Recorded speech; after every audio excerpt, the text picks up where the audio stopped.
ప్రజలకి నేను ఒక ముచ్చట చెప్దాం అనుకుంటున్నాను. నేను మొన్న ఒక గుడి కోసం పంతులు చెప్తున్నారు అనమాట. మనుషులు ఒక్కొక్కరు ఎట్లెట్లుంటారు, అసలు వాళ్ళ ఆలోచన విధానాలు ఎట్లుంటాయి, ఇంత కోటాను కోట్ల జనాభాలలో మనుషులు వింత వింత ప్రవర్తన ఉంటాయి అనమాట. ఒక్కొక్కరు ఆలోచన ఒక్కలా ఉంటుంది.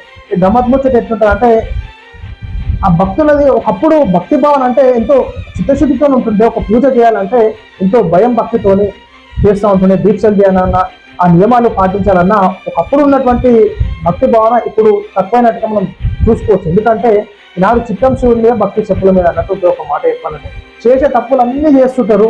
తప్పులు చేసి ఇక గుడి దగ్గరకు వచ్చి గంగా జలాలలో స్నానాలు చేసేసి, పుష్కరాలలో స్నానాలు చేసి, నా పాపాలు అన్నీ అడిగేసుకున్నా, నేను పవిత్రుడని అయిపోయినా అని చెప్పేసి అనుకుంటారు కొంతమంది.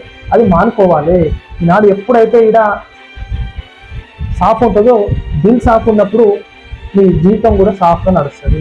ఇక కొంతమంది ముచ్చట ఎట్లుంటుంది అంటే, సోమవారం నేను ఏం ముట్టుకోను, ఏం తిన్నట్టుగా మొత్తం పవిత్రంగా ఉంటాడు.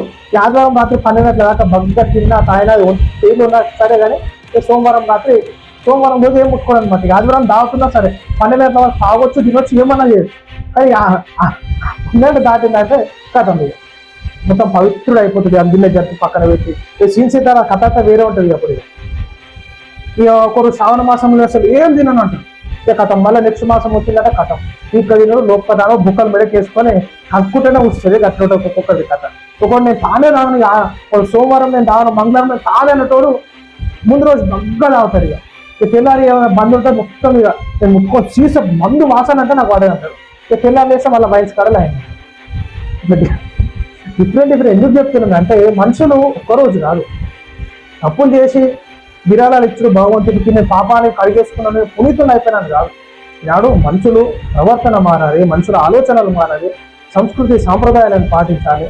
ఈనాడు పాపాలు చేసి విరాళాలు భగవంతుడికి అనేది అది కరెక్ట్ కాదు. ఈనాడు ఒక్కరోజు మాంసం బంద్ చేసినా తెల్లారి బగ్గా తింటా తాగుతా అది కాదు. ఇప్పుడైతే ఏది మన ఎట్లుంటుందంటే కథ, భయంగా కోడి బాధాట్ల గుడ్డు పెట్టినట్టు కాదు. ఈనాడు భక్తి భావన అంటే నియమాలు పాటించాలి, అన్ని పాటించాలి, నీతిగా నిజాయితీగా బతకాలి. మనుషులు అన్నప్పుడు తప్పులు చేసుడు, పుష్కరాలలో స్నానాలు చేసిన పవిత్రుడు అయిపోయినా అని కాదు ముచ్చట. మనుషులు మారాలి. ఈనాడు హిందూ సంస్కృతి సాంప్రదాయాలను పెంపొందించుకోవాలని చెప్పేసి నేను చెప్తా ఉన్నాను. దయచేసి అందరూ ఎవరన్నా దీన్ని దారిగా తీసుకుంటే నేను చెప్పలేను, కానీ ఎందుకంటే మన భక్తి భావనలో మార్పు రావాలని చెప్పేసి నేను చెప్తున్నాను అన్నమాట.